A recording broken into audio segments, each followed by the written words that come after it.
आजचा सवाल sponsored by Kohinoor group आणि कॉस्मॉस बँक।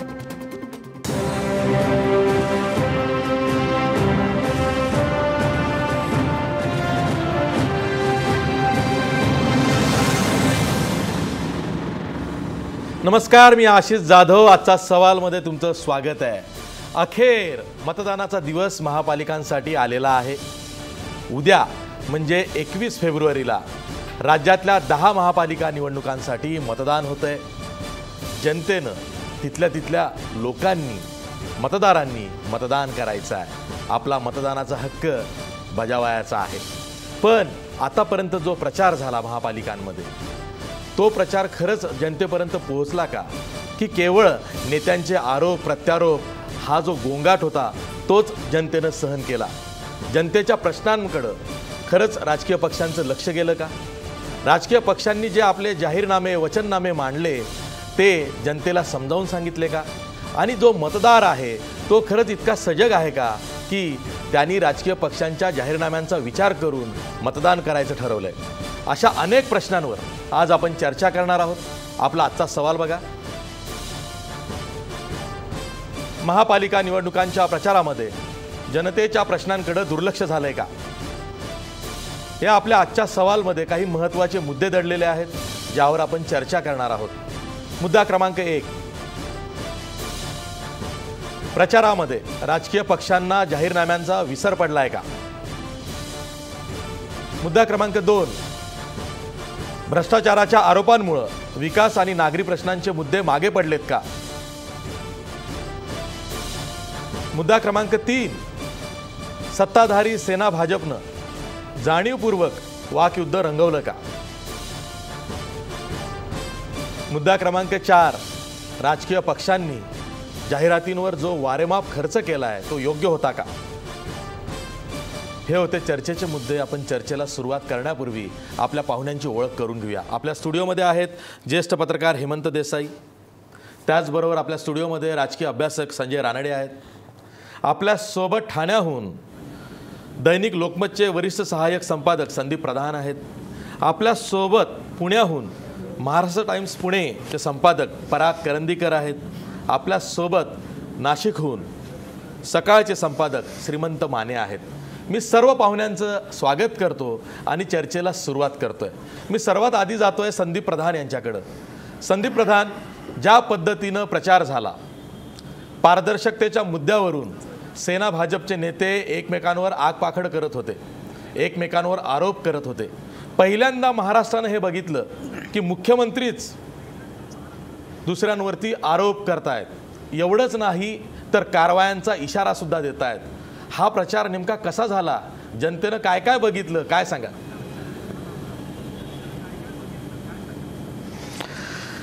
नाही, म्हणजे राजकारण याच्याकडे जर समजा करमणूक म्हणून जर लोक बघत असतील तर मला असं वाटतं की गेल्या काही दिवसात भरपूर करमणूक झालेली आहे।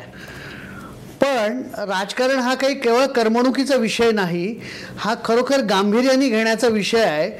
आणि त्यामुळे मला असं वाटतं की जर गांभीर्यानं ह्या सगळ्याकडे बघितलं तर जी काही प्रचाराची पातळी होती ती अत्यंत हीन अशा शब्दातच त्याचं वर्णन करायला लागेल। म्हणजे ज्या मुख्यमंत्र्यांच्या सरकारमध्ये मंत्री आहे तो मंत्री म्हणतो की मी यांना मुख्यमंत्री पदावर असलेल्या व्यक्तीला जेलमध्ये टाकीन।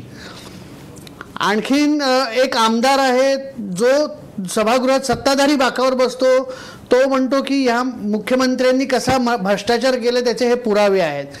त्यामुळे मला असं वाटतं की सर्व पद्धतीच्या पातळ्या, सर्व पद्धतीचे प्रोटोकॉल तोडून या वेळेला प्रचार झालेला आहे आणि परस्परांवर इतकी प्रच्छन्न अशा पद्धतीची चिखलफेक झालेली आहे सत्ताधारी पक्षातले हे भाजप आणि शिवसेनेकडून की खरोखर ह्या पक्षाला मतदान करणारे जे कोणी मतदार असतील, ज्यांनी लोकसभा आणि विधानसभेला नरेंद्र मोदी यांच्या प्रतिमेकडे बघून त्यांचं जे काही मार्केटिंग तंत्रांनी त्यांची जी प्रतिमा उंचावली होती ती बघून ज्यांनी मतदान केलं असेल ते, मला तरी असं वाटतं की ते मतदार खरोखर निराश झाले असतील, अशी परिस्थिती असेल। पराग करंदीकर, तुमच्याकडे येतोय। तुम्ही प्रसारमाध्यमांच्या अनुषंगाने जर का बोललात तर गेल्या 15-20 दिवसांमध्ये आपण प्रसारमाध्यमांमधून सुद्धा हे बघितलं की आरोप प्रत्यारोपच सगळीकडे दिसले. बातम्यासुद्धा छापून आल्या, त्या राजकारणाच्याच छापून आल्या. पण जाहीरनाम्यांवर नेते सविस्तर बोलले, मतदारांना त्यांनी आपला जाहीरनामा पटवून दिला. जाहीरनाम्यामधल्या काही गोष्टी आहेत ज्या इतरांच्या आहेत पण त्या आमच्या कशा आहेत असं काही सांगितलं. असं काहीच दिसलं नाही. म्हणजे राजकीय पक्षांना प्रचारादरम्यान आपल्या जाहीरनाम्यांचा विसर पडला होता की काय, अशी आता परिस्थिती आहे.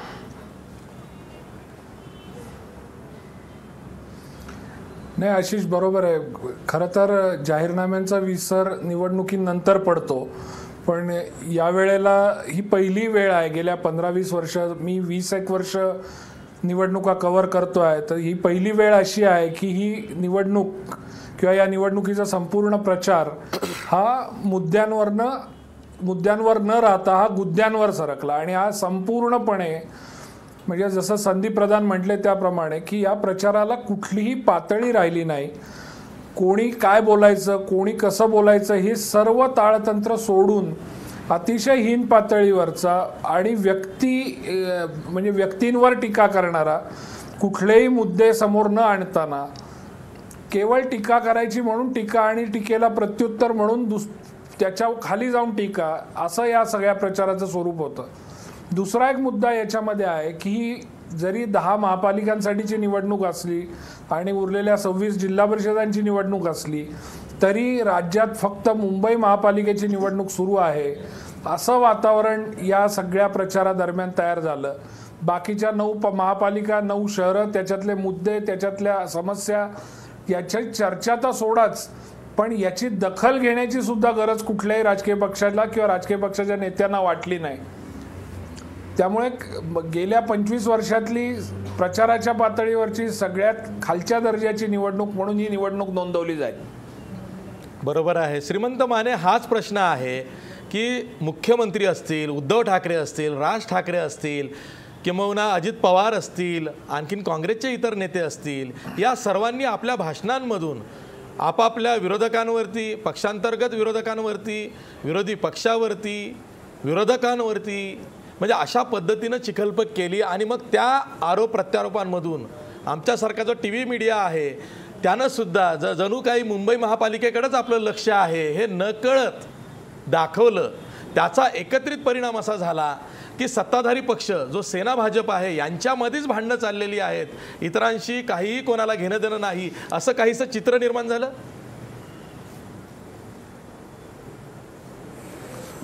हां, बिलकुल तसंच चित्र निर्माण झालं. कारण मी परवा ज्यावेळेला मुख्यमंत्र्यांची सभा होती तर त्या सभेच्या पूर्वी ज्यावेळेला मी मुख्यमंत्र्यांना भेटलो त्यावेळेला मी पहिलं त्यांना हे विचारलं की तुम्ही मुंबईच्या तुलनेमध्ये बाकीच्या शहरं आणि बाकीची निवडणूक जी आहे ती विसरलाय की काय. कारण तिथले प्रश्न वेगळे आहेत, मुंबईचे प्रश्न वेगळे आहेत आणि त्यामुळं चित्र असं निर्माण झालं की मुंबई म्हणजे सर्व काही आहे. त्यात पहिल्या टप्प्यामध्ये ज्या जिल्हा परिषदांच्या ज्या निवडणुका झाल्या त्या निवडणुकांमध्ये पण प्रचार सुरू होता, त्या पण सगळं होतं. परंतु या मुंबईतल्या कलगीतुऱ्यांनी आणि पातळी सोडून केलेल्या सगळ्या आरोप प्रत्यारोपांनी या सगळ्या निवडणुकीचं जो एकूण जे प्रोजेक्शन होतं ते प्रोजेक्शन फक्त मुंबईपुरतं मर्यादित पण केलं आणि त्याचबरोबर एक हीन पातळी, आत्ता जसं संदीप प्रधान आणि पराग करंदीकर म्हणाले त्याप्रमाणे त्याला आपण असा पण विचार करू शकतो की अशा पद्धतीनं जाहीररित्या आरोप प्रत्यारोप होणं हे काही नवं नाही आहे. म्हणजे नेते आपण म्हणजे इतकी वर्ष निवडणूक कव्हर करतो तर आपल्या असं लक्षात येतं की या पद्धतीचं हार्ड हिटिंग ज्याला आपण टीका म्हणतो ती व्हायची, पण त्या सगळ्याला एक टेस्ट होती, एक अभिरुची होती. आत्ता पहिल्यांदा असं झालं आहे की एकूण या सगळ्या नेत्यांचं वाचन किती, त्यांच्याकडचे काय उपमा वापरायचे असतील, प्रतिमा वापरायच्या असतील, या सगळ्यांचा एकूण जर विचार केला तर हे या नेत्यांनी त्यांची एकूण पातळी कुठली आहे टीका करण्याची ही दाखवून दिली आहे. आणि त्याचा परिणाम असा होणार आहे की जे गंभीरपणे संदीप प्रधान सुरुवातीला जे म्हणाले त्याप्रमाणे की गंभीरपणे या सगळ्या राजकारणाचा, लोकशाही प्रक्रियेचा, शहरातल्या एकूण आपले प्रतिनिधी निवडून देण्याचा विचार जे जे सगळे मतदार करतात गंभीरपणे, तर त्यांच्यासमोर हा सगळा पेज तयार झालेला आहे की या पद्धतीचे अतिशय बिलो द बेल्ट अशा पद्धतीचे वार करण्यामुळं आपण खरंच या सगळ्या प्रक्रियेमध्ये कुठं आहोत, मतदार कुठं आहे. आणि मग ही मुंबईपुरती मर्यादित राहिली. मुंबईचं बजेट याच्यासाठी कारणीभूत आहे. बाकीच्या शहरांचं पण बजेट आणि तिथं पण तितकेच लाखो लोक राहतात. म्हणजे नाशिकसारख्या महापालिकेमध्ये आता उद्या 10-11 लाख लोक मतदान करणार आहेत. पुण्यामध्ये त्याच्या कितीतरी तिप्पट चौपट लोक मतदान करणार आहेत. तर या सगळ्यांचा जर विचार केला तर आपल्या असं लक्षात येतं की हे महाराष्ट्राचं म्हणून असं काही, ही मिनी विधानसभा म्हणतो आपण, ही वेगळ्या अर्थाने मध्यावधी पण म्हणतो आपण. मग हे सगळ्यांचं एकूण मात्र निवडणूक प्रचारामध्ये आपल्याला दिसलं नाही आणि त्यामुळं म्हणजे खूप वेगळ्या पद्धतीची निवडणूक असं आपल्याला म्हणता येईल. या सगळं श्रीमंत माने, तुम्हाला एक उपप्रश्न विचारायचा आहे. मनसेकडं नाशिक पालिका सध्या आहे आणि मनसेचे अध्यक्ष राज ठाकरे वारंवार दावा करतायत की मी एकमेव नेता आहे या प्रचारामधला की जो आम्ही जी काही 5 वर्ष कामं केलेली आहेत नाशिकमध्ये ती दाखवतोय. मला तुम्हाला हा प्रश्न आवर्जून यासाठी विचारायचा आहे की राज ठाकरे जो दावा करतायत की आम्ही केलेली कामं ही लोकांना समजावून सांगतो आहोत, तर ती जी कामं दिसत आहेत त्यामध्ये आम्हाला इव्हेंट मॅनेजमेंट जास्त दिसत आहे. नाही, बरोबर आहे तुमचं आणि आपण त्याचा आवर्जून उल्लेख केला पाहिजे. आपण ज्यावेळेला एकूण पॉलिटिकल फॅटर्निटीवरती ज्यावेळेला टीका करतोय त्यावेळेला राज ठाकरेंच्या प्रचाराची जी यावेळची जी त्यांची स्टाईल होती किंवा एकूण तर प्रचार जो होता तो या सगळ्यांच्या तुलनेमध्ये अधिक चांगला होता आणि सोशल मीडियामध्ये एकूण मतदारांनी त्याला ॲप्रिशिएट पण केला. म्हणजे नाशिकच्या कामांचं त्यांनी प्रेझेंटेशन जे मुंबईमध्ये किंवा पुण्याच्या जाहीर सभांमध्ये केलं ते निश्चितपणे अतिशय चांगलं होतं आणि त्याची वेगळी दखल मतदारांनी निश्चितपणे घेतली असेल. पण बघा तुम्ही शेवटच्या नाशिकच्या सभेमध्ये मात्र त्यांना पण मोह आवरला नाही मुख्यमंत्र्यांची नक्कल करण्याचा किंवा मुख्यमंत्र्यांवर त्यांना काय भाजप कुमार थपाडे वगैरे असं म्हणण्याचा. तर हे कदाचित या बाकीच्या सगळ्या वातावरणाचा पण परिणाम असू शकेल. पण राज ठाकरेंनी स्वतःला बऱ्यापैकी या निवडणुकीमध्ये कंट्रोल करून घेतलं असं म्हणता येईल आणि त्याची मतदारांमध्ये गेलेला जो मेसेज आहे अतिशय चांगला आहे. सोशल मीडियावरती या पद्धतीचं पॉवर पॉईंट प्रेझेंटेशन बाकी सगळ्या करणारा एकमेव राजकीय नेता हे जे ते दावा करत होते तर ॲप्रिशिएट केला आहे मतदारांनी, एवढं निश्चितपणे आपल्याला म्हणता येईल. संजय रानडे, आपण गेल्या 15-20 दिवसात असं बघितलं की जे प्रमुख नेते आहेत त्यांच्या सभा त्या शहरांमध्ये लागल्या आहेत. तिथं सभेला जी गर्दी होते त्यांनासुद्धा तो नेता काय बोलतोय, तो कसं भाषण करतोय यामध्ये जास्त रस दिसला. त्यांना हे कुठं वाटलं नाही की तो आपल्या शहराचा विकास कसा करणार आहे किंवा तेव्हा आणखीन काय काय नव्या योजना आपल्याला सांगणार आहे किंवा त्यानं जी जाहीरनाम्यातली आश्वासनं दिलेली आहेत त्यासाठी तो बजेटरी तरतूद कशा पद्धतीनं करणार आहे हे त्यांनी मांडावं असं तोही अपेक्षा करत नव्हता. तर तो आधीच्या सभेमधल्या नेत्यानं जे याच्यावरती आरोप केले हा त्याला कसा पलटवार करेल किंवा हा त्याला कसं उत्तर देईल यामध्ये इंटरेस्टेड दिसला. त्याचं मुख्य कारण असं आहे की गेल्या 20 वर्षामध्ये जे खूप महत्त्वाचा बदल आपल्याकडे घडला आहे तो हा आहे की मुंबईचा नागरिक आणि मुंबई महानगरपालिका यांचा संबंध हळूहळू तुटत चालला आहे. आणि जर तुम्ही बारकाईने पाहिलं तर मुंबईचा तरुण, मुंबईचे वयस्क आणि वृद्ध, मुंबईतल्या स्त्रिया आणि मुंबईचे चाकरमाने यांच्या रोजच्या जगण्यात आणि महानगरपालिका ही त्यांच्यासाठी संपूर्णपणे अप्रासंगिक आहे, इरेलेव्हंट आहे ती. कारण महानगरपालिकेचा काही संबंधच नाही आहे. आणि जर तुम्ही त्यांच्या जीवनाकडे पाहिलं तरुणांच्या विशेषतः तर त्यांचा जो काय झगडा चालला आहे ते 18 ते 27-20 वयोगटातली जी मुलं आहेत त्यांच्या जीवनाच्या संघर्षामध्ये महानगरपालिका कुठलीच भूमिका वठवायला तयारच नाही आहे. बौद्धिकरित्या, मानसिकरित्या किंवा सुखसोयी सुविधा वगैरे या बाबतीत महानगरपालिका संपूर्णपणे अनभिज्ञ आहे. त्यामुळे हे जे काही पारदर्शक करू किंवा अमुक करू तमुक करू याचा त्या सामान्य वैयक्तिक अशा मुंबईकराशी काहीही घेणं देणं नाही आहे. उद्या मला पुन्हा सकाळची ट्रेन पकडायची आहे, त्याची मारामारी करायची, पुन्हा संध्याकाळी भाजीची मारामारी करायची, पुन्हा घरी जायचे, दुधाचे भाव वाढणार आहेत, याच्यात तो असल्यामुळे थोडा आपला टाईमपास म्हणून तो राजकारण्यांकडे बघतो. याच्या पलीकडे त्या राजकारणी काय किंवा महानगरपालिकेचे ते 227 काय यांचा काहीही संबंध नाही आहे मुंबईच्या माणसाशी. म्हणजे तो सभेला हजेरी लावायची म्हणून लावतो. एक मिरवणूक होते, छान आपलं गंमत होते, थोडं एक टाइमपास, संध्याकाळी बायका पोरांना घेऊन जातो आणि हे बघा नेते. ह्याच्या पलीकडे एक सॅम्पल बघण्यासारखं आहे ते आणि ते दिसतंय सगळीकडे आणि ते खूप प्रकर्षाने जाणवते. जर तुम्ही तरुणांकडे बघत असाल, विशेषतः 18 जे नवीन आता पहिल्यांदा मतदान करतील तर त्यांना ते एक इव्हेंट आहे हा त्यांच्या दृष्टीने. पण या इव्हेंटचा नेमका परिणाम काय होईल ही गंमत नाही आहे, ही खूप मोठी बाब आहे. पण त्यांना इतकं ते गमतीशीर झालं आहे की त्यांच्या दृष्टीने हे एक असा इव्हेंट आहे ज्याच्यात आपण जाता जाता आपले रांगेत उभं राहायचं, मग येता येता वडापाव खायचा, मग याच्या पलीकडे त्याच्यावर विचार किंवा असं काही होताना दिसत नाही. आणि हे एका वर्षात झालेलं नाही, हे एक 20-25 वर्षात हे झालेलं आहे. हेमंत देसाई, या संपूर्ण प्रचारादरम्यान हरवलेले मुद्दे तुम्हाला कुठले दिसत आहेत की ज्याकडं खास करून मतदारांनाही लक्ष ठेवायला हवं होतं आणि राजकीय पक्षांनी आपलं कर्तव्य म्हणून मतदारांपर्यंत हे मुद्दे पोहोचवायला हवे होते, जे पोहोचले गेले नाहीत, ते या प्रचारादरम्यान हरवले? सुरुवातीला तुमच्या प्रश्नाला उत्तर देण्यापूर्वी मला असं सांगावंसं वाटतं की आपण म्हणतो की ही निवडणूक आपण अगदी वाईट पद्धतीने लढवली गेली. ती काय पंचायतीच्या स्तरावरती निवडणूक लढवली गेली असं म्हणायची पद्धत आहे. याचा अर्थ ग्रामपंचायतीचा आपण अपमान करतो असं नाही, पण ती जर म्हण त्या अर्थाने जर घेतली तर यावेळची निवडणूक ही ग्रामपंचायतीच्या लेव्हलला आलेली आहे असं स्पष्टपणे म्हणायला पाहिजे. म्हणजे स्वतः देवेंद्र फडणवीस ज्या प्रकारे बोलले, म्हणजे त्यांच्याबद्दल अतिशय सालस प्रामाणिक वेगवेगळी विशेषणं लावली जातात. मग त्यांनी असं म्हटलं की उद्धव ठाकरेंनी आरोप केल्यानंतर मी प्रत्युत्तर दिलं आहे. तुमच्या मुलाखतीमध्ये किंवा अनेक मुलाखती शरद पवारांनी चांगलं सांगितलं होतं की जो सत्तेवरती असतो त्यांनी भाषा पहिल्यांदा त्याची ती रिस्पॉन्सिबिलिटी त्याची असते. आपण मुंबईचे पूर्वीचे मेयर बघितले, अगदी मेमन नावाचे होते, कितीतरी अगदी मुरली देवरासह या प्रकारे बोलले नाहीत, किंवा सोहनसिंग कोहली हे जे कॉर्पोरेशनमध्ये ज्यांचा परफॉर्मन्स होता मृणाल ते होते, सुधीर जोशी होते. त्यावेळेच्या निवडणुका मी 40 वर्ष 1978 साली मुंबईत आलो तेव्हापासूनच्या निवडणुका पाहिल्या. इतक्या खालच्या लेवलची हीन प्रवृत्तीची अशा प्रकारची भाषा यापूर्वी कधीही वापरली नव्हती. अपवाद फक्त बाळासाहेब ठाकरे हे वाटेल तसं बोलायचं स्वातंत्र्य त्यांना होतं. प्रश्न असा आहे की या सगळ्या निवडणुकीमध्ये जर आपण बघितलं तर सगळ्यात जास्त बजेट जे आहे म्हणजे 37,000 कोटीचं बजेट असेल आणि पुढच्या वर्षी 42,000 कोटीचं होईल. पण निवडणुकीच्या प्रचाराचं बजेट केवढं आहे तुम्ही बघा ना. आणि ते एवढं बजेट खर्च केलं जात असताना जे आपल्या चॅनलवरती आणि अनेक वर्तमानपत्रांमध्ये जे मुद्दे उठवले जात होते ते कोणते मुद्दे होते? अगदी बेसिक प्रश्न मुंबईचा जो आहे अगदी साधा, की आत्ता अत्यंत ज्वलंत समस्या कुठली आहे की इथे पादचारी जे चालतात, मोठ्या प्रमाणावरती अपघात जसे रेल्वेच्या रुळांवरती होतात किंवा फाटकापाशी होतात, तसेच पादचाऱ्यांचे अधिकार आहेत. अनेक जण धक्का लागून मरण पावतात. इथे पादचाऱ्यांच्या अधिकारांची इथे भाषाच केली जात नाही. हे का होतं? कारण पार्किंगचा जो प्रश्न आहे तो आपण सोडवला नाही.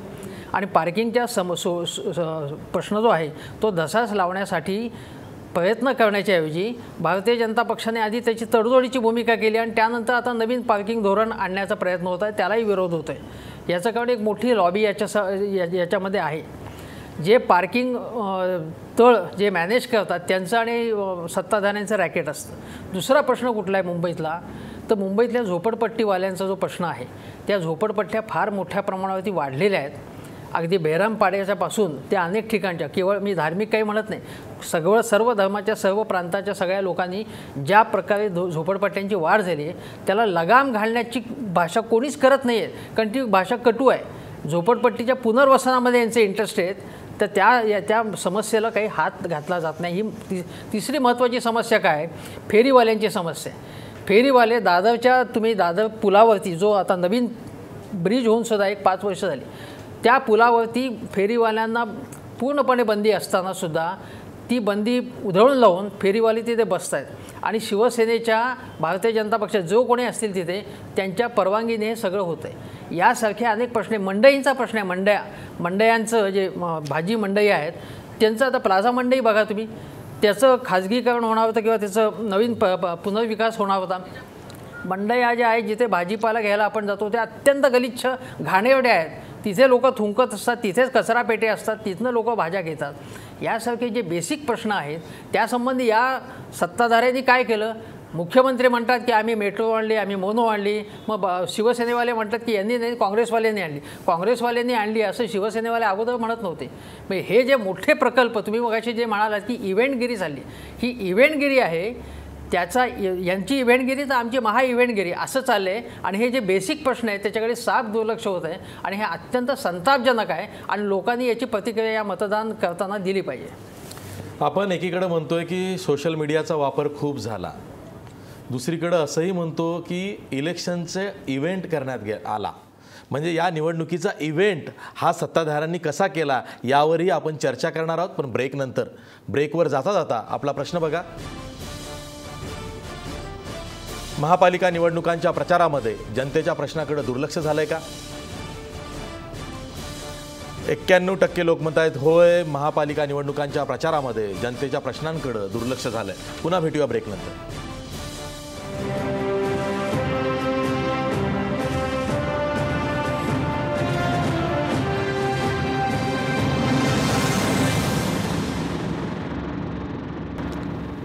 ब्रेकनंतर पुन्हा तुमचं स्वागत. मी थेट नाशिकला जातोय श्रीमंत माने यांच्याकडे. मी या ब्रेकमध्ये पहिल्यांदा श्रीमंत माने यांच्याकडे यासाठी आलो की श्रीमंत माने, मुंबई महापालिकाच नाही तर उर्वरित 9 महापालिकांचीही निवडणूक आहे. एवढंच नाही तर 25 जिल्हा परिषदांचीही निवडणूक आहे. अशा वेळी सर्व फोकस हा महापालिका निवडणुका, त्यातल्या त्यात मुंबई महापालिकेची निवडणूक यावरती गेला. त्या अनुषंगानंच राजकीय पक्षांच्या जाहिराती आल्या. ज्या पद्धतीनं टी व्हीवर असतील किंवा वर्तमानपत्रांमध्ये असतील किंवा सोशल मीडियावर असेल, राजकीय पक्षांच्या जाहिराती, खास करून सत्ताधारी सेना भाजपच्या जाहिराती आल्या, त्यावरनं असं जनतेला वाटतंय की केवळ मुंबई महापालिकेचीच निवडणूक झाली आहे. मुख्यमंत्री हे मुंबईविषयीच बोलत आहेत, उद्धव ठाकरे हे मुंबईला घेऊनच बोलत आहेत, सर्व राजकीय नेते मग त्या तसा प्रचार करतायत. तुम्ही कसं बघता याकडं? कारण राज्यामध्ये एवढ्या वेगवेगळ्या निवडणुका असताना सर्व फोकस मुंबईकडं आला आणि जाहिरातींमधून असं वाटलं की भाजप, सेना असेल, हे एक प्रकारचा इव्हेंट साजरा करतायत जाहिरातींमधून.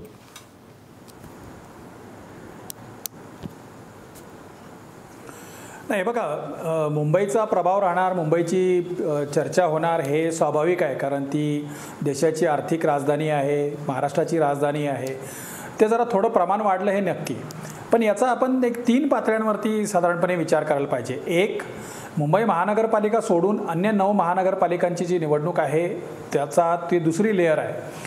आणि तिसरी लेअर आहे ज्याच्याकडं पूर्णपणे दुर्लक्ष आहे, म्हणजे माध्यमांचं पण दुर्लक्ष आहे.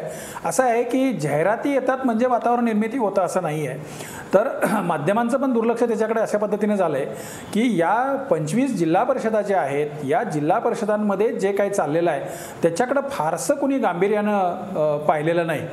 आणि तिथलं चित्र अगदीच वेगळं आहे. म्हणजे मी स्वतः एक अनुभव म्हणून सांगतो, मी 2 दिवस नाशिक जिल्ह्याच्या ग्रामीण भागामध्ये काहीही कारण नसताना सुद्धा 1-2 चक्रा मारल्या 2 दिवस, आणि तिथं असं पाहिलं की तिथले प्रश्न वेगळे आहेत, तिथलं राजकारणाचा एकूण पट वेगळा आहे, तिथलं एकूण राजकीय स्थिती आहे ती वेगळी आहे. आणि आपण एका कुठल्या तरी अशा कृत्रिम हवेमध्ये असं एक काहीतरी भासमय असं काही चित्र तयार करून मुंबई केंद्रित अशा पद्धतीचं, आणि त्याच्यामध्ये आपण पण वाहवत चाललेलो आहोत असं माझ्या लक्षात आलं. आणि त्यामुळं या जिल्हा परिषदांमध्ये जे काही चाललेलं आहे ग्रामीण भागामध्ये, आणि ज्या जनतेच्या प्रश्नांवरती आपण चर्चा करतो आहोत की या सगळ्या गदारोळामध्ये, या सगळ्या चिखलफेकीमध्ये हे प्रश्न जे हरवलेले आहेत, तर त्याच्यातले मॅक्झिमम प्रश्न जे आहेत ते प्रामुख्यानं जे अतिशय सिरियसली त्याच्याकडे डील करायला पाहिजे असे जे प्रश्न आहेत ते ग्रामीण भागाशी संबंधित आहेत. म्हणजे उदाहरण, 3 दिवसापूर्वी कांद्याचा प्रश्न आणि कांद्याचे जेव्हा शेतकरी रस्त्यावर उतरले राजकारणाचा प्रचार बाजूला ठेवून, तेव्हा किंवा एका शेतकऱ्यांनी त्याचं कांद्याचं पीक जाळून टाकलं, तेव्हा प्रचारासाठी आलेल्या राष्ट्रवादीच्या नेत्या सुप्रिया सुळे या त्या शेतकऱ्याच्या शेतावर गेल्या, त्यांनी तिथून जळालेले, अर्धवट जळालेले कांदे आणले आणि ते मुख्यमंत्र्यांना एक पत्र लिहिलं आणि मुख्यमंत्र्यांच्याकडे ते कांदे घेऊन जातो असं सांगितलं. तेव्हा तो राज्यातल्या माध्यमांना तो प्रश्न किती गंभीर आहे ते कळालं. आता याच्यात सुप्रिया सुळेंचं क्रेडिट कमी आहे, परंतु तो शेतकऱ्यांचा संताप आहे तो जास्त महत्त्वाचा आहे की ज्याला स्वतःचं पोटच्या मुलासारखं वाढवलेलं शेत जाळावं वाटतं, तर तिथला प्रश्नच अतिशय गंभीर आहे. त्यामुळे रेल्वेच्या रॅकचा प्रश्न होता, आता ते शेवटच्या अगदी 11th आवरला आम्ही काहीतरी प्रश्न सोडवतोय असं दाखवून ते रॅक वगैरे वाढवत आहेत. तर तिथले प्रश्न वेगळे आहेत. हे जे सत्तेवर येतो म्हणतायत मोठ्या शहरांमध्ये, मुंबईमध्ये, बाजूच्या महानपालिकांमध्ये भाजप आणि शिवसेना, तर हे सगळेजण ग्रामीण भागाच्या बद्दल काय विचार करतात एका शब्दानं कोणी बोललेलं नाही आहे. विशेष करून भाजप बोललेली नाही, जी राज्यात सत्ताधारी आहे, केंद्रात सत्ताधारी आहे, आणि त्यांची इमेज अशी आहे की हे सत्ताधारी आहेत. कारण शिवसेना ती इमेज क्रिएट करण्यामध्ये यशस्वी ठरली आहे की आम्ही सत्तेच्या विरोधातले आहोत, हे सगळे महाराष्ट्रातले सत्ताधारी किंवा राज्यातले आणि केंद्रातले सत्ताधारी आहेत.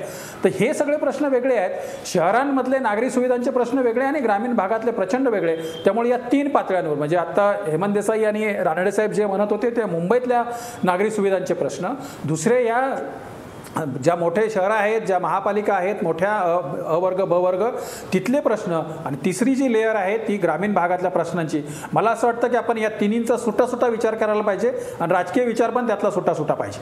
ठीक आहे. हेमंत देसाई, तुम्हाला काहीतरी म्हणायचंच आहे, पण मला असं वाटतं ना की महापालिकांची निवडणूक ही स्थानिक मुद्द्यांना घेऊन होते असं आजपर्यंत आपण लिहित आलो किंवा बोलत आलो, पण या निवडणुकीमध्ये स्थानिक मुद्दे असे कुठले दिसलेच नाहीत.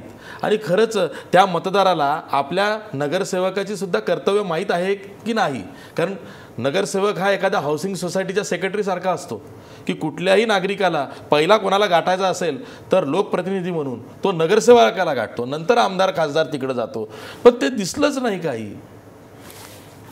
मला असं वाटतं की श्रीमंत माने म्हणाले ते बरोबर आहे की, पण पहिला प्रश्न मला असा विचारायचा की याची जबाबदारी कोणाची आहे? राजकीय पक्षांची. मग उद्धव ठाकरेंनी कमी दौरे केले जिल्हा परिषदांचे वगैरे, देवेंद्रजींनी सुद्धा केले, हे ठीक आहे, पण प्रसारमाध्यमांची जबाबदारी काय याच्यामध्ये? म्हणजे आपल्याला माहिती आहे की पेड न्यूज किती मोठ्या प्रमाणात इथे आलेलं आहे, आणि त्याला जे कोणी संपादक असतील सगळे किंवा कोण, त्यांना ते थोपवणं अशक्य आहे, कारण ते त्यांच्या ह्याच्यात त्याच्या पलीकडे येते. त्यामुळे पण त्या चौकटीमध्ये आपल्याला जे काम करता येतं त्याच्यामध्ये, आता उदाहरणार्थ मी तुम्हाला सांगतो, ग्रामपंचायतींचं काम नेमकं काय आहे, त्यांच्याकडे कोणत्या योजना असतात, कोणती कामं ते करू शकतात आणि त्यांनी करायला पाहिजेत किंवा केली नाहीत. जिल्हा परिषदांचं काम काय असतं, त्यांच्याकडे कोणत्या योजना असतात. गेल्या 10 वर्षामध्ये अनेक योजना राज्य सरकारांनी विशेषतः महाराष्ट्रामध्ये जिल्हा परिषदांकडे ट्रान्सफर केलेल्या आहेत. त्यासाठी आवश्यक असणारे फंड दिलेत की नाही, कोणत्या योजना ते करू शकतात. अनेक योजना झेडपीच्या अंडर ज्या असतात त्याच्यामध्ये प्रचंड प्रमाणामध्ये पैसे खाल्ले जातात. ते कुठल्या योजना अशा आहेत की ज्याला मोठी भोकं पडलेली आहे या योजनांना, तर या किंवा मुंबईमध्ये असेल, पुण्यामध्ये असेल, नाशिकमध्ये असेल, कोणते नगरसेवक आहेत असे की ज्यांनी चांगलं काम केलेलं आहे, अतिशय कार्यक्षम आहेत, खूप चांगले आहेत. मग तुम्ही म्हणा की जे गुंड असतील त्यांना निवडून देऊ नका, पण यांना निवडून द्या तुम्ही, आणि यासाठी एखादी कमिटी नेमून नागरिकांची चांगल्या, आणि त्यांनी त्यांचं रेटिंग करावं, त्याचं पक्षांचं रेटिंग करावं, अशा प्रकारचं की ज्याच्यामधनं नागरिकांचं प्रबोधन होईल, जनतेचं. अशा प्रकारे कोणी काहीच केलं असेल असं नाही, सगळे वर्तमानपत्र किंवा सगळं आपण बघणं शक्य नाही, पण जे ठळकपणे दिसते त्यामधनं असं वाटतं की खूप त्रुटी आहे त्याच्यामध्ये, खूप अपुरेपणा आहेत, आणि लोकांनाच याच्यामध्ये प्रबोधन करणं, त्यांचे डोळे उघडणं, आणि जे आता रानडे जे म्हणाले की लोकांना याच्यामध्ये इंटरेस्टच नाही, त्यांचा इंटरेस्ट याच्यामध्ये तयार होईल, निर्माण होईल, असं याच्यामध्ये झालं पाहिजे. उदाहरणार्थ मी तुम्हाला सांगतो की मुंबईमध्ये नाही किंवा पुण्यामध्ये आहे. आता पुण्यामध्ये BRTचा प्रश्न खूप गाजलेला होता, म्हणजे बससाठी वेगळी जी मार्गिका आहे ती केली आणि तो प्रयोग फसला. तो का फसला प्रयोग, आणि असा प्रयोग नसावा का? सायकलसाठी वेगळा ट्रॅक काही ठिकाणी केला, पण तो सुद्धा यशस्वी पुण्यामध्ये झाला नाही. तो का झाला नाही हे आपण बघायला पाहिजे. की मुंबईसारख्या ठिकाणी BSTच्या सर्व्हिस जी आहे ती 10 वर्षापूर्वी किती चांगली होती, आणि आता त्या प्रमाणात चांगली राहिलेली नाही आहे. BSTचे जे बस थांबे असतात तिथे कोणीही लोळत असतं, म्हणजे कोणीही माणसं बसलेली असतात, रिकामटेकडे बसलेले असतात, मवाली बसलेले असतात.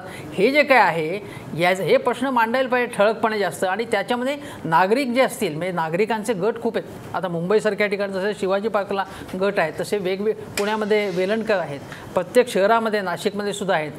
तर हे गट जे आहेत त्यांचं याच्यामध्ये जास्त पार्टिसिपेशन घेऊन, म्हणजे मीडियाशी, आणि ते प्रश्न आपण मांडले पाहिजे जास्त असं मला वाटतं. आणि ते मांडले त्या प्रमाणामध्ये जात नाही आहेत.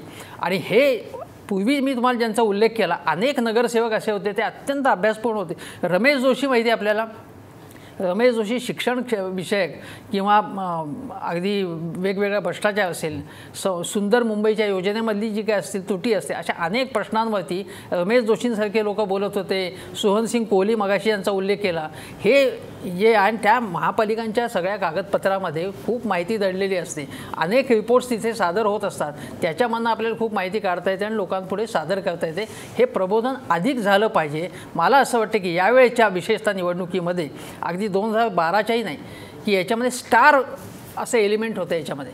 आणि जसं मोदींच्या सभांना तुडुंब गर्दी व्हायची, तसं देवेंद्रना वाटलं की आता आपण पूर्णपणे ही निवडणूक हाती घ्यावी, आणि ते ज्या प्रकारे प्रोजेक्ट केलं गेलं आणि ते माध्यमांच्या मदतीने प्रोजेक्ट केलं गेलं. आणखी एक गोष्ट सांगायला पाहिजे की वेगवेगळे नेते वर्तमानपत्रांच्या कार्यालयात जात असतील किंवा मीडिया टेलिव्हिजनच्या स्टुडिओमध्ये जात होते. मी आता तुम्हाला सांगतो की राज ठाकरे राज ठाकरेंना प्रश्न विचारताना काही पत्रकार घाबरत होते. घाबरण्याचं कारण काय? राज ठाकरे असं म्हणत होते की नाशिकमध्ये मी जे काही नाशिकचं मध्ये काय प्रगती केली ते प्रेझेंटेशन मी इथे आणलेलं आहे तुम्हाला, आणि हे इतर कोणी केलेलं काय गेल्या 50 वर्षात कोणी कधीच केलेलं नाही असं मी केलेलं आहे. आता हा त्यांचा दावा आहे. चांगली गोष्ट आहे, नाशिकमध्ये काही गोष्टी केल्या आहेत ते चांगल्या, मी स्वतः माझ्या डोळ्यांनी बघितल्या, चांगल्या गोष्टी आहे, चांगली गोष्ट आहे. पण मुंबईच्या मतदारांनी, मुंबईमध्ये तुम्ही निवडणूक लढवत आहेत, पुण्यात निवडणुका लढवत आहेत, तिथे नाशिकचं केवळ तुम्ही प्रेझेंटेशन करून कसं काय चालेल? तुम्ही तिथे पुण्यामध्ये काय करणार, मुंबईमध्ये काय करणार, तुमचा काय जाहीरनामा आहे, तुमचा काय आराखडा आहे? मुंबईसाठी जाहीरनामा प्रसिद्ध केला नाही. शिवसेनेचा सुद्धा काही जाहीरनाम्याच्यावरती काही भर नाही. पण हे जे आहे, का नाही जाहीरनामा तुम्ही प्रसिद्ध केला, तर हे त्यांना प्रश्न विचारले पाहिजे. तर लोक घाबरतात त्यांना. असं कसं? आणि असंही विचारण्यात आले का, मी या ठिकाणी बघितलं की तुम्हाला पूर्वी रागवायचा, आता राग येत नाही का वगैरे. म्हणजे एक संपूर्ण करिश्मा असा तुम्ही निर्माण करताय त्यांचा, त्याला तुम्ही साह्यभूत होता. तुम्ही त्यांना प्रश्न विचार न घाबरता, तुमचं कामच ते आहे. असं जर व्हायला लागलं आणि केवळ एखाद्याचं व्यक्ती केंद्रित तुम्ही संपूर्ण करिश्मा वाढवण्यामध्ये तुम्ही साह्यभूत होत राहिला तर ते बरोबर आहे असं मला वाटत नाही. संदीप प्रधान, तुम्हाला हाच प्रश्न विचारायचा आहे, तो असा की भाजपनं सेनेबरोबर युतीची बोलणी करताना पारदर्शकतेचा मुद्दा आणला आणि एक प्रकारे अख्ख्या निवडणुकीचा टेम्पो सेट झाला. मग तो आरोप प्रत्यारोपांपर्यंत घसरला. पारदर्शकतेचा मुद्दा आला म्हणून मुख्यमंत्र्यांनीच भ्रष्टाचाराच्या मुद्द्यावरती विरोधकांना नामोहरम करायला घेतलं, अशी एक प्रतिमा त्यांनी तयार केली आणि हळूहळू प्रचार हा भ्रष्टाचाराच्या मुद्द्यामध्येच गुरफटला, असं वाटत नाही? आशिष, मला एक थोडासा वेळ दे, मी काही गोष्टी तुला सांगतो. म्हणजे आता इथे चर्चा झाली की मुंबईची चर्चा प्रामुख्याने झाली, पण मला असं वाटतं की मुंबईची सुद्धा चर्चा झाली नाही या निवडणुकीमध्ये. आता मी तुला सांगतो की मुंबईतला सगळ्यात महत्त्वाचा प्रश्न काय? निवाऱ्याचा प्रश्न आहे की मुंबईमध्ये लोकांना निवारा नाही. आज मुंबईमधल्या 8 ते 9% जमिनीवरती 52-53 लाख झोपडपट्टीवासीय राहतात. आणि आपल्याला लक्षात घेतलं पाहिजे, गेल्या काही वर्षामधल्या इथे राजकीय नेत्यांनी SRA स्कीममध्ये त्यांचे इंटरेस्ट असल्यामुळे इतका मोठ्या प्रमाणावर FSI लोड केलेला आहे. SRA स्कीमच्या निमित्ताने TDR लोड झालेला आहे आणि त्यामुळे आज परिस्थिती अशी आहे की मुंबईतल्या झोपडपट्टीमध्ये माणशी फक्त 20 चौरस फूट जागा आहे. ह्या विषयाची कुठेही चर्चा झालेली नाही. कोळीवाडे आणि गावठाण जे आहेत तर त्यांच्या विकासाचा प्रश्न वर्षानुवर्ष दीर्घकाळ रेंगाळत पडलेला आहे, त्याची कुठेही चर्चा झालेली नाही. मुंबईमध्ये 30% जमीन अशी आहे की जी CRZ, इको सेन्सिटिव्ह झोन, त्याच्यानंतर विकास क्षेत्रामध्ये आहे आणि आपण आपल्या विकास आराखड्यामध्ये या जमिनीबाबत कधीही काहीही बोललेलं नाही की तिथं काय करायला हवं. आणि अक्षरशः ही जमीन भूमाफिया लाटतायत. म्हणजे निवाऱ्याच्या बाबतीमध्ये ही आपली आज स्थिती आहे. दुसरा जो महत्त्वाचा प्रश्न आहे तो वाहतुकीचा प्रश्न आहे. आज लाखो लोक रेल्वेनी प्रवास करतात, बसनी प्रवास करतात, रोज अपघातात किमान 10-12 जणांचे मृत्यू होतात. आपण आपल्या 1967 सालच्या विकास आराखड्यामध्ये मुंबईच्या मेट्रो रेल्वेबद्दल बोललेलो आहोत. आज तागायत आपण 2% तरी मेट्रोचं जाळं आपण विणलेलं आहे का या शहरामध्ये? तर त्याचं उत्तर नाही असं आहे आणि त्याची काही चर्चा नाही. जाहिरातबाजी खूप झाली आहे की आम्ही मेट्रो आणली, पण 67 साली बोललेली मेट्रो आज आपण 2017 मध्ये म्हणजे फारच थोड्या प्रमाणावर आणली. तिसरा मुद्दा जो आहे तो नागरी सेवांचा आहे मुंबईतल्या. आता माणशी 135 लिटर पाणी सोसायट्यांमध्ये दिलं जातं आणि झोपडपट्ट्यांमध्ये म्हणजे जिथली लोक आता उद्या सुद्धा रांगा लावून मतदान करतील तिथे गेले वर्षानुवर्ष आपण 45 लिटर फक्त पाणी देतोय मुंबईमध्ये. आता मुंबईसाठी मध्य वैतरणानंतर गारगाई, पिंजाळ, काळू, शाही अशा तलाव आपण प्लॅन केले. माधव चितळ यांनी 25 वर्षापूर्वी रिपोर्ट दिलेला आहे की पुढच्या 25 वर्षात हे कसे तलाव उभे करायचे. याचं काही नाही. आपण आता गेल्या वर्षी मध्य वैतरणात तलाव कसा बसा रडत खडत पूर्ण केला.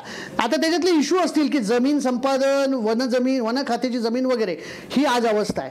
आज दररोज मुंबईमध्ये 11,000 मेट्रिक टन कचरा तयार होतो आणि त्या 11,000 मेट्रिक टन कचऱ्यामधले पैकी 6,000 मेट्रिक टन कचऱ्यावर प्रक्रिया करून तो नष्ट करण्याची क्षमता आपण 2018 मध्ये आपण मिळवू शकतो असं हायकोर्टात सांगितलंय आणि त्यामुळे नवीन बांधकामांच्या वरती बंदी आलेली आहे. म्हणजे कचऱ्याचा प्रश्न सुद्धा आपण सोडवलेला नाही. आपण 70% मैला हा समुद्रामध्ये टाकतो आणि त्यातल्या 30% मैल्यावरती प्रक्रिया आपण करत नाही. ही मुंबई शहरातली स्थिती आहे. मुंबईमध्ये आपण बघतो की पावसाळ्यामध्ये प्रचंड पाणी तुंबतं मुंबईमध्ये आणि मुंबई ठप्प होते. दरवर्षी पावसाळ्यात बातम्या असतात. 2005 मध्ये तर 26 जुलैला आपण बघितलं की मुंबई अक्षरशः बुडली. 91-91च्या सुमारास ब्रिमस्टोवॅड प्रकल्पाचा अहवाल आला. 2005 मध्ये पूर आल्यानंतर आपण तो प्रकल्प हातात घेतला. पण आजही आपण जर मुंबईमध्ये एका तासात 50 मिलीमीटर पाऊस झाला तर ही मुंबई बुडू नये, इथं पाणी साचून ती ठप्प होऊ नये अशी क्षमता आजही आपण पूर्ण केलेली नाही. फेरीवाल्यांचा प्रश्नाचा मगाशी उल्लेख झाला. आज फेरीवाल्यांचा जो प्रश्न आहे तो फेरीवाल्यांचा प्रश्न 1 लाख फेरीवाल्यांना जर आपण समजा लायसन्स दिली तर काही शेकडो कोटी रुपयाचं उत्पन्न महापालिकेला मिळू शकतं असा अहवाल महापालिकेला सादर झालेला आहे. पण अजूनही फेरीवाल्यांचा प्रश्न आपण सोडवलेला नाही, कारण सगळ्या फेरीवाल्यांच्या संघटना या वेगवेगळ्या राजकीय पक्षाशी निगडीत आहेत. त्यामुळे फेरीवाल्यांचा प्रश्न नाही. आता मी एक शेवटचा महत्त्वाचा मुद्दा सांगणार आहे, तो विकास आराखड्याबद्दलचा. तो असा आहे की आपला पहिला मुंबईचा विकास आराखडा 1966-67 साली आला आणि त्यानंतरचा जो विकास आराखडा आहे तो 76 सालापासून 1991 सालापर्यंत या शहराला विकास आराखडा नव्हता. टप्प्याटप्प्याने त्याची प्रक्रिया सुरू होती. याच काळामध्ये या शहरामध्ये ULC कायदा आला आणि ज्यांच्या जमिनी होत्या त्यांनी त्या जमिनींवरती बेकायदा बांधकामं, झोपड्या, चाळी उभ्या केल्या आणि आजही त्यामुळे जी काही मुंबईची आपल्याला स्थिती दिसते ती आज आपल्याला त्याच्यामुळे दिसते. आपण त्या विकास आराखड्यामध्ये 91च्या विकास आराखड्यामध्ये 10,250 आरक्षणं दाखवली होती आणि त्याची माझ्या माहितीनुसार त्याची फक्त 9% अंमलबजावणी झालेली आहे. सरकारच्या दाव्यानुसार 16% आरक्षणं आपण विकसित केलेली आहे. म्हणजे 91 ते 2011 पर्यंतच्या विकास आराखड्याची ही स्थिती आहे की फक्त 9%, माझ्या मते 9%, पण सरकारी आकडेवारी म्हणते की 16%. तर ही स्थिती आहे. आणि सगळ्यात महत्त्वाचं म्हणजे की 2011चा विकास आराखडा झाल्यानंतर 2012 पासून आपण अजूनही विकास आराखडा केलेला नाही. आता त्या एक आराखडा आपण 2014 मध्ये केला, त्याच्यावरून वाद झाले. सीताराम कुंटे त्यावेळेला आयुक्त होते मुंबई महापालिकेचे आणि आता त्याचा ड्राफ्ट तयार आहे आणि आता नवीन येणारे जे नगरसेवक आहेत त्यांना तो विकास आराखडा मंजूर करण्याची त्यांच्यावरती जबाबदारी असेल. देशाची आर्थिक राजधानी असलेल्या या शहरामधले कुठलेही बेसिक प्रश्न आपण सोडवलेले नाहीत.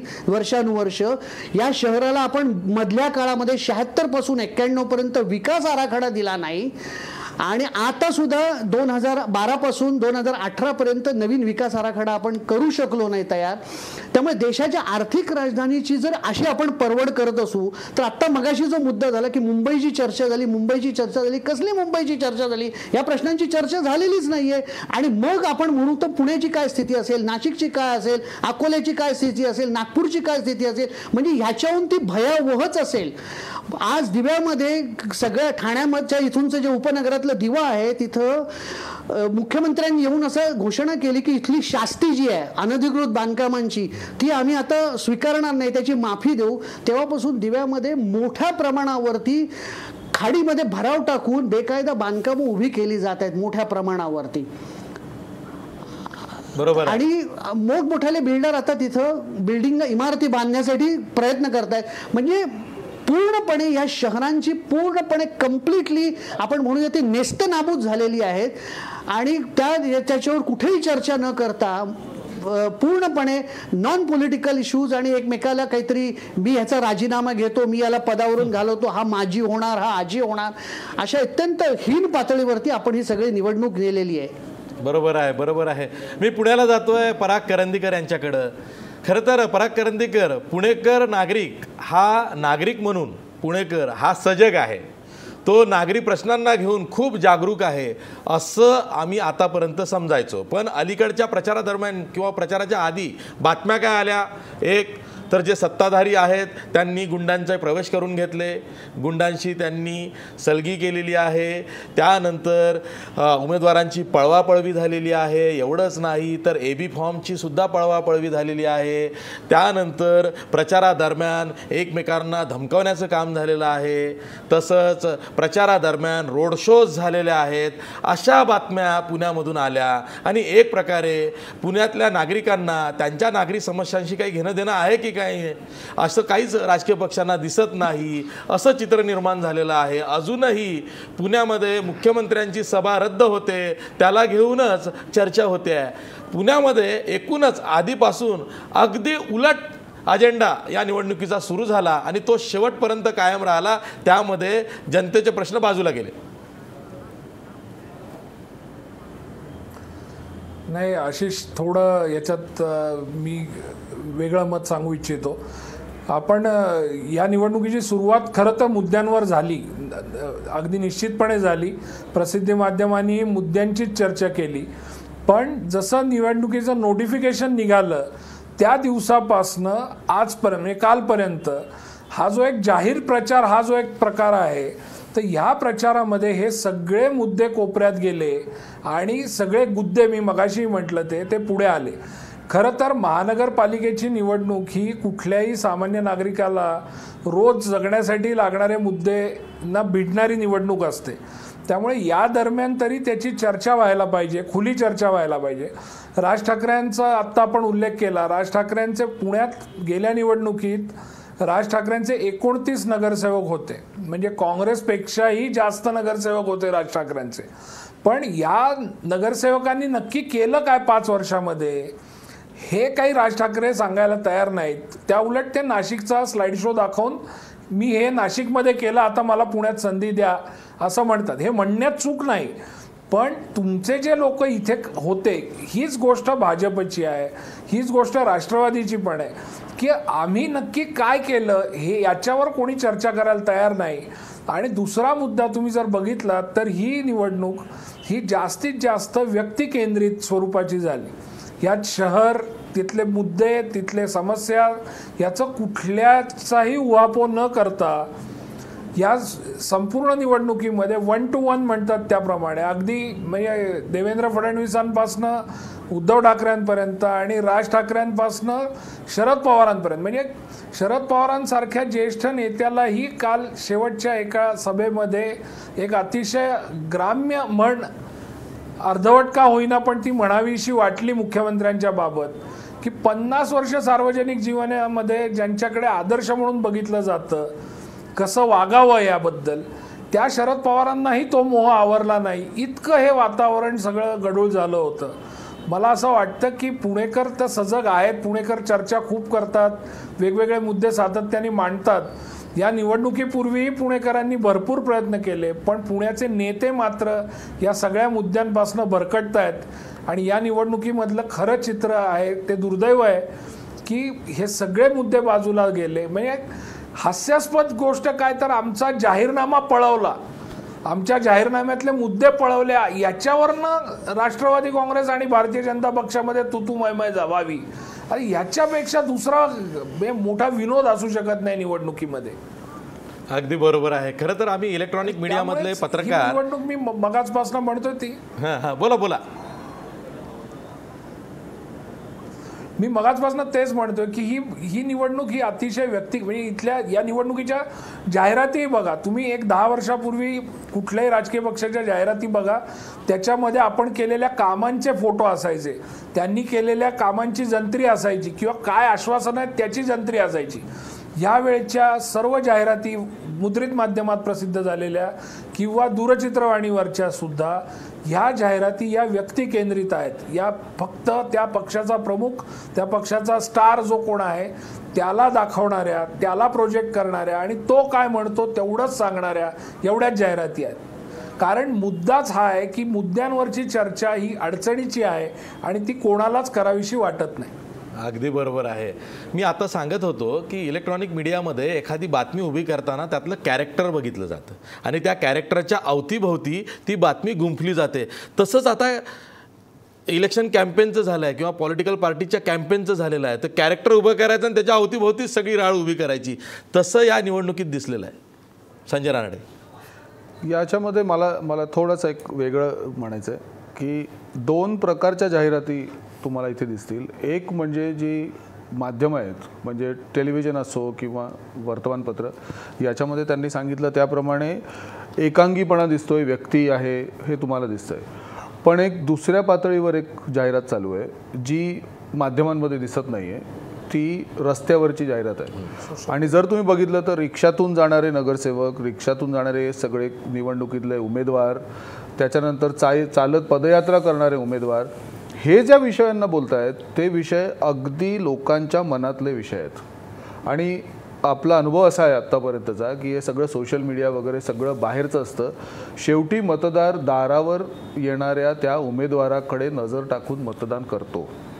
आणि आपल्या लोकशाहीचं हे एक अत्यंत महत्त्वाचा गुण आहे की कितीही नाटक नौटंकी वगैरे केली तरी शेवटी तो जो मतदार आहे ना, तो अत्यंत सुज्ञपणे मतदान करतो. हे आपला अनुभव आहे. फक्त आता जे उरलाय प्रश्न, तो जे नवीन मतदार आहेत 18, 19, 20 वगैरे, यांच्यावर तसा संस्कार नसल्यामुळे मूव्हमेंट वगैरेचा, हे कसं मतदान करतील याच्यावर आत्ता आमचं सगळ्यांचं लक्ष आहे. कारण हा अगदी नवीन मतदार आहे आणि त्याला तो तुटला आहे, पूर्वीच्या सगळ्या त्या संस्कारापासून तुटलेला आहे आणि तो त्याचं कॉलेज फेस्टिवल आणि अमुक तमुक याच्यामध्ये असल्यामुळे तो नेमका कशा प्रकारे या निवडणुकीकडे बघेल हे आत्ता सांगणं जरा कठीण होतं आहे. पण 40 किंवा 35 वर्ष वयांपेक्षा जास्त जे आहेत त्यांना नेमकं माहिती आहे की तो समोर येईल, त्याला मी बघणार आणि बघून त्याच्यावर विचार करणार आणि नेमकं बोट ठेवणार. महापालिका निवडणुकांसाठी मतदानाचा दिवस आता जवळ आलेला आहे. काही तासांवरती हा मतदानाचा दिवस आलेला आहे. तेव्हा मतदारानं नेमका काय विचार करावा आणि मतदानाचा हक्क बजावा असं आवाहन त्याला केलं जात आहे. तर तो जो हक्क आहे त्याचं महत्त्व त्याला माहिती आहे का? आणि ते माहिती नसेल तर ते माहिती करून देणं हे प्रसारमाध्यमाचं काम आहे. त्या दृष्टीनं आपण पुढच्या सेगमेंटमध्ये चर्चा करणार आहोत. पण ब्रेकनंतर, ब्रेकवर जाता जाता आपला प्रश्न बघा. महापालिका निवडणुकांच्या प्रचारामध्ये जनतेच्या प्रश्नांकडे दुर्लक्ष झालंय का? 90% लोक म्हणतायत होय, प्रचारामध्ये जनतेच्या प्रश्नांकडे दुर्लक्ष झालंय. पुन्हा भेटूया ब्रेकनंतर.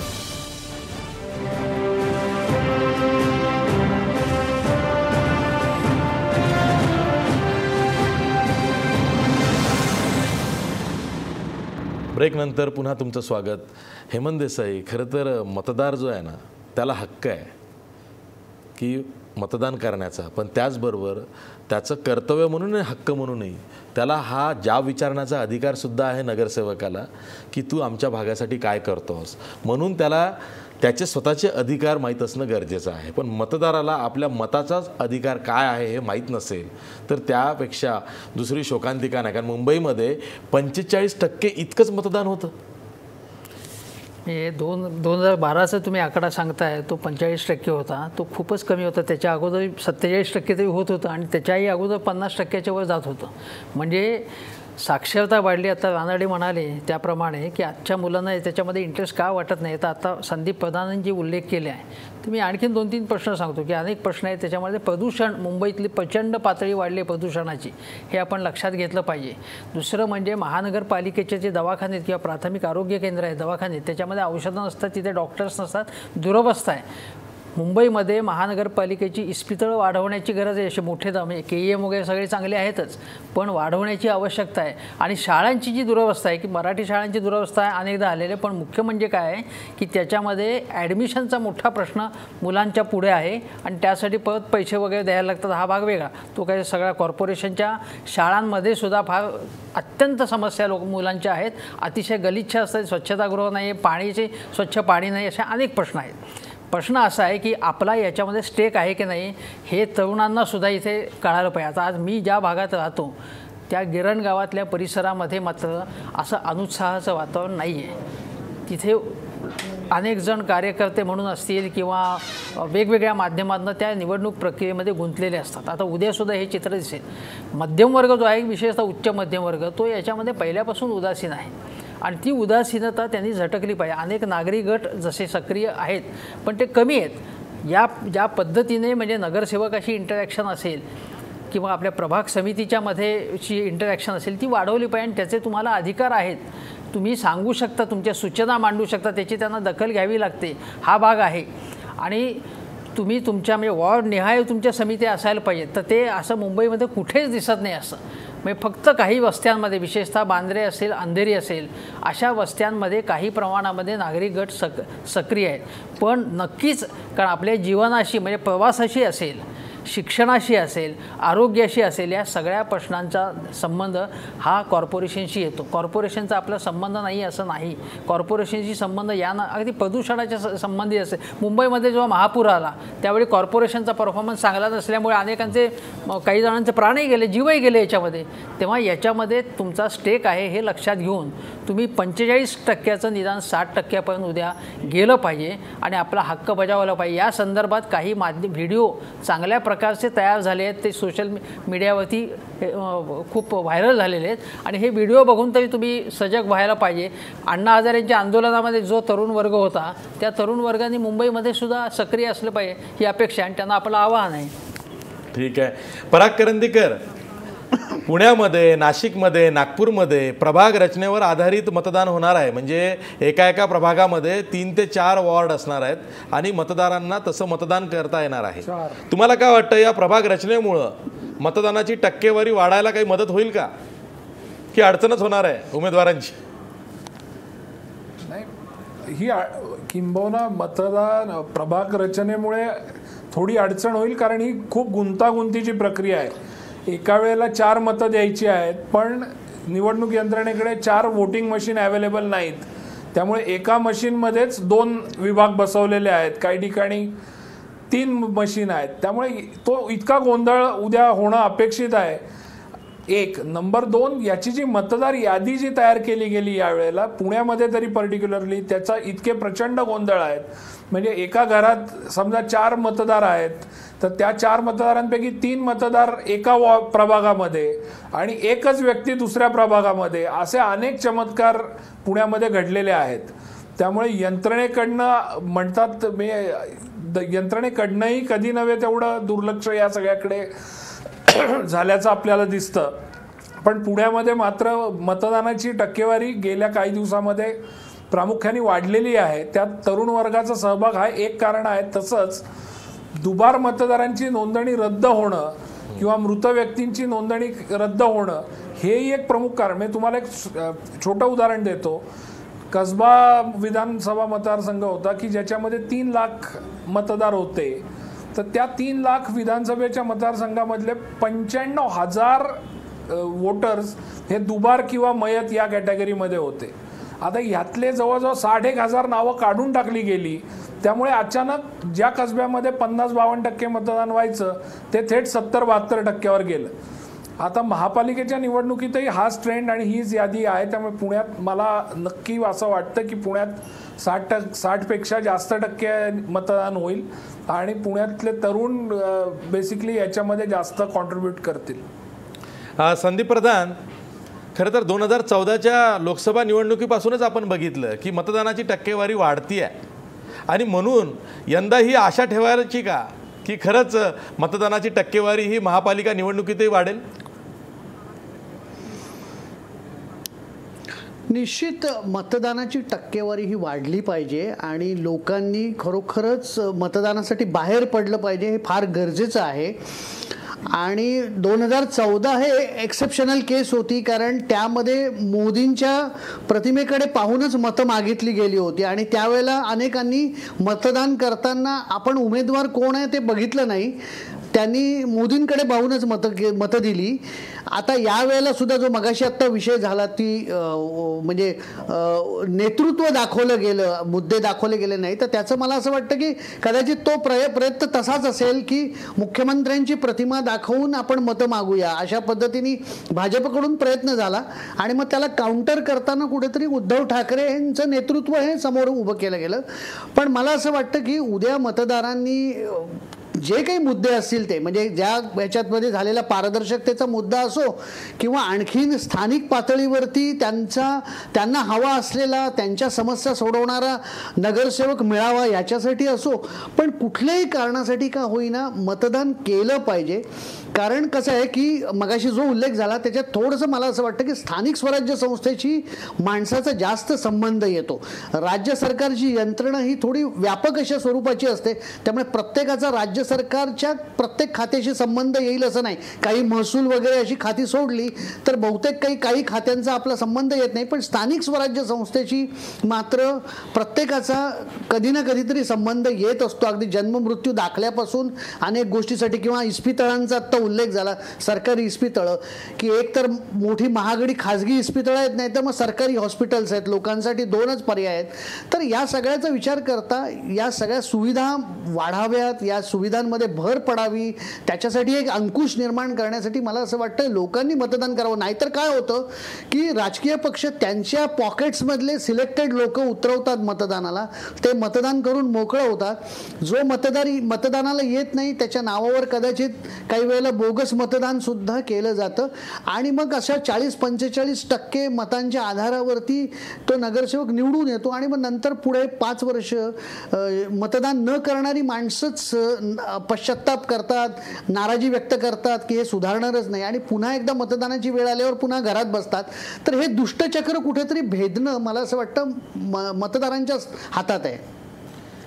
श्रीमंत माने, तुम्हाला एक शेवटचा प्रश्न विचारतो, तो असा की जो सत्ताधारी पक्ष आहे, ज्या पक्षाचा मुख्यमंत्री आहे, त्या पक्षाचा पक्ष संघटना त्या पक्षाची एखाद्या ठिकाणी कमजोर असेल किंवा तितकीशी सक्षम नसेल तरीसुद्धा त्याचे विनिंग चान्सेस तिथं वाढतात, आणि म्हणून मग उमेदवारीसाठी किंवा इच्छुकांचा उमेदवारीसाठी लोंढा तिकडं वाढतो. हे याही निवडणुकीत दिसलेलं आहे. पण एखाद्या ठिकाणी जर का त्या पक्षाची पक्ष संघटना तितकीशी बळकट नसेल तरीसुद्धा त्याच्या विजयाची खात्री का इतकी दाखवली जाते, यामागं नेमकं लॉजिक काय आहे? म्हणजे पक्ष संघटना जरी नसली तरी अमुक अमुक पक्षाला फायदा होईल असं सांगितलं जातंय, तर त्यामागं तुम्हाला काय दिसतं? नाही, एक तर या सगळ्या प्रचाराचा जो केंद्रबिंदू व्यक्तिकेंद्रित जो सगळा प्रचार सुरू आहे, मुख्यमंत्र्यांचा चेहरा दाखवून त्यांच्या प्रतिमेच्या म्हणजे त्यांच्या प्रतिमेसाठी म्हणून जे मतदान मागितलं जातं आहे, तर मला असं वाटतं म्हणजे नाशिक हे त्याचं टिपिकल उदाहरण आहे. शिवसेनेच्या तुलनेमध्ये भाजपचं एकूण संघटनेचं जे त्यांचं नेटवर्क आहे ते तितकंसं शिवसेने इतकं प्रबळ नाही आहे, आणि मग मुख्यमंत्र्यांचा व्यक्तिकेंद्रित जो प्रचार आहे त्याचा फायदा भाजप घेण्याचा प्रयत्न करेल. तर हे साधारणपणे आत्ता आपण ज्या टक्केवारीची चर्चा करतो आहोत, तर हे या पद्धतीनं लार्जर दॅन लाईफ अशा पद्धतीच्या एक इमेज बिल्डिंग मार्केटिंगच्या सगळ्या तंत्रांनी नेत्यांची केली की मग जो मतदार जो आहे तो त्या पाठीमागं जाऊन वोटिंगसाठी तिथं जातो, असा आपला अनुभव आहे. आणि पण आपण सगळेजण त्या अतिशय गंभीरपणे चर्चा करतोय, पण इन्फ्रास्ट्रक्चरच्या पलीकडं, बांधकामांच्या पलीकडं, आरोग्याच्या आणि शिक्षणाच्या प्रश्नावरती लोकांनी खूप गंभीरपणे विचार करण्याची गरज आहे. कारण म्हणजे आश्चर्य वाटेल तुम्हाला, परंतु ग्रामीण भागातल्या आरोग्यापेक्षा शहरातलं आरोग्य किंवा विशेषतः झोपडपट्ट्यांमधल्या लोकांची आरोग्याची स्थिती ग्रामीण भागातल्या म्हणजे जिल्हा परिषदांच्या शाळांपेक्षा महानगरपालिकांच्या शाळांची स्थिती अतिशय वाईट आहे, आणि त्या विषयावरती मात्र कोणी फारसं बोलत नाही. इवन केंद्र सरकार म्हणजे राज्य सरकार किंवा केंद्र सरकार ज्या योजना आणतं त्या योजनांचं मार्केटिंग करताना सुद्धा या सगळ्या यंत्रणेकडून शहरं केंद्रित केली जात, हा त्यांचा काही केंद्रबिंदू नसतो. आणि त्यामुळं केवळ इन्फ्रास्ट्रक्चर, केवळ रस्ते, केवळ कम्युटिंग याच्या पलीकडे जाऊन आरोग्य आणि शिक्षण हा एक खूप महत्त्वाचा मुद्दा आहे. त्यामुळं आपण लोकांना जसं अपील करतो आहोत की त्यांनी अधिक मोठ्या प्रमाणात मतदान करावं, तसंच एकूण या सगळ्या नागरिक समस्यांमधला हा जो आरोग्य आणि शिक्षणाचा जो भाग आहे तो लक्षात ठेवून उमेदवारांना त्यांनी मतं द्यावीत. या प्रश्नांवर काम करणाऱ्या लोकांना अधिक पुढे आणण्याची गरज आहे, असं पण अपील या निमित्तानं आपण करू शकतो लोकांना. ठीक आहे संजय रानडे, शेवटी मतदार महापालिकांमधला मुंबईतलंच घेऊया, तो राजकीय पक्षांकडे बघतो, त्या चिन्हाकडे बघतो की त्या उमेदवाराकडे बघतो? कारण मुंबईमध्ये 700 अपक्ष उमेदवार उभे आहेत. मुंबईचा जो नागरिक आहे तो थेट उमेदवाराकडे बघतो आणि त्याच्यावरच तो सगळं नोंदवतो. कारण मुंबईतल्या त्या जे लोक आहेत त्यांना माहिती आहे की शेवटी तो जो उमेदवार आहे जो जिंकून येईल, तो जो कोण जिंकून येईल त्याच्याकडून काम करवून घेण्याची क्षमता मुंबईच्या लोकांकडे आहे. मुंबईमध्ये मतदान कमी होतं असं म्हणतात. त्याचं एक साधं कारण असं आहे की मुंबईमध्ये माध्यमांचा जितका प्रसार आहे, जितका लोकांकडे ती माध्यमं आहेत, त्यामुळे थेट त्यांना, आणि आता तर मोबाईल फोन वगैरेमुळे त्यांना त्या माणसाकडे थेट पोचता येतं आणि ते पोचतायत. त्यामुळे त्यांच्या फेसबुक पेजवर त्यांचं जे काही बरं वाईट करायचं आहे ते मुंबईकर अगदी सहज करू शकतात. ते इतरांना तितकं सोपं नाही. म्हणून त्यांचं म्हणणं असं आहे की कोणी निवडून येऊ देत, आम्ही सांभाळून घेऊ. ही एक वेगळी अशी क्षमता गेल्या 10 वर्षात तयार झाली आहे आणि हा एक आत्मविश्वास आहे मुंबईच्या लोकांना की कोणीही निवडून येऊ दे, आम्ही सांभाळू. फक्त एकच आपल्याला लक्षात ठेवायला पाहिजे की गेल्या 25 वर्षामध्ये एक घटना नक्की घडली आहे की मुंबईचा महापौर आणि मुंबईचा आयुक्त यांना अतिशय ठरवून त्यांची क्षमता आणि त्यांची ताकद महापालिकेत कमी करून टाकलेली आहे. त्यामुळे महानगरपालिकेत जरी हे सगळे असले तरी महानगरपालिका नेमकं चालवतोय कोण हे आपल्याला स्पष्टपणे दिसत नाही. मुख्यमंत्र्यांचा खरं तर महापालिकेशी काही संबंध नाही. आम्हाला सांगा महापौर कोण होणार आहे, तो कुठल्याही पक्षातून सांगत नाही. आणि ही जी ट्रेंड आहे हा गेल्या 20 वर्षांचा आहे. महापौर म्हणजे शहराचा प्रत्येक नागरिक, एवढीच त्याची ओळख झालेली आहे. मी एक जोड देतो, म्हणजे हे रानडे म्हणतात ते बरोबर आहे. तुम्हाला आठवत असेल की 15-20 वर्षापूर्वी महापौर परिषद हा प्रयोग आपण करून तो काही यशस्वी झाला नाही असं त्यावेळी सांगण्यात आलं. प्रश्न असा आहे की न्यूयॉर्कमध्ये ज्यावेळी अनेक घटना घडल्या, म्हणजे हल्ला झाला जेव्हा, त्यावेळी न्यूयॉर्कच्या मेयरनी संपूर्ण शहर वाचवलं होतं. म्हणजे एवढी प्रतिष्ठा त्याची आहे की जगभर त्याचं नाव झालं. अशा अनेक, म्हणजे बाकी प्रगत देशामध्ये तुम्ही फ्रान्समध्ये बघा, युरोपियन कंट्रीजमध्ये मेयरचं महत्त्व खूप असतं. आपल्याकडे मेयर हा जर निवडताना सुद्धा इतका इनकॉम्पिटंट निवडला जातो की त्याला शहराच्या प्रश्नांचं काही भानच नसतं. आता आपल्या मुंबईमध्ये सगळा आनंद आहे. मेयर जर काही वर्षाचे बघितले तर ते इतके मिडिओकर आहेत की सुमार आहेत, निर्बुद्धच म्हणावं येतं. मुंबईत महापौर त्यांच्या कामामुळे नाही तर वादामुळे चर्चेत येतो. म्हणजे आणि लांछनास्पद आहे की मुंबईसारख्या शहराचा महापौर अमुक व्यक्ती असणं किंवा या किमान काहीतरी पात्रता असणं आवश्यक. पक्ष कुठलाही असो, तुम्ही काहीतरी प्रश्नांचं आकलन आणि भान हवं. ते प्रश्न मॅनेजमेंटचं स्किल्स पाहिजे तुम्हाला. असं वाटेल त्या माणसाला कुठेही बसवणं आणि आम्ही बसवतो असं शिवसेना म्हणते की बाळासाहेबांनी बाबा अगदी सामान्य माणसाला तिथे काय, सामान्य माणसाला करा तुम्ही, पण कुठे कोणाला बसवायचं याचं काहीतरी तुम्ही ताळतंत्र बघितलं पाहिजे. त्यामुळे शहराचा महापौर जो आहे, इवन स्टँडिंग कमिटी, सुधार समिती, याच्यामध्ये केवळ बकाबका पैसे खाण्यासाठी ते पोस्ट नाही आहेत. तुम्हाला त्या प्रपोजल एवढी मोठमोठी कोट्यवधींची मंजूर करताना काहीतरी विचार किमान काहीतरी करायला पाहिजे तुम्ही. तशी माणसं तिथे आली पाहिजे, असं आपण बघितलं पाहिजे. अगदी बरोबर आहे. यासाठीच ही निवडणूक महत्त्वाची आहे की मतदार राजा हा जागा झाला पाहिजे आणि त्याला आपल्या मताची किंमत कळली पाहिजे. आणि म्हणूनच तो उद्या आपला मतदानाचा हक्क बजावणार आहे. त्यांनी मोठ्या संख्येनं तो बजावावा असं आवाहन मी सर्व पाहुण्यांच्या वतीनं मतदार राजाला करतो आहे आणि तो नक्की बजावेल अशी खात्री धरतो आहे. मी हा आजचा विषय इथंच संपवतो आहे, पण जाता जाता आपला प्रश्न बघा. महापालिका निवडणुकांच्या प्रचारामध्ये जनतेच्या प्रश्नांकडे दुर्लक्ष झालंय का? 93% लोक म्हणतायत होय, महापालिका निवडणुकांच्या प्रचारामध्ये जनतेच्या प्रश्नाकडे दुर्लक्ष झालंय. पुन्हा भेटूया. पहा महाराष्ट्र.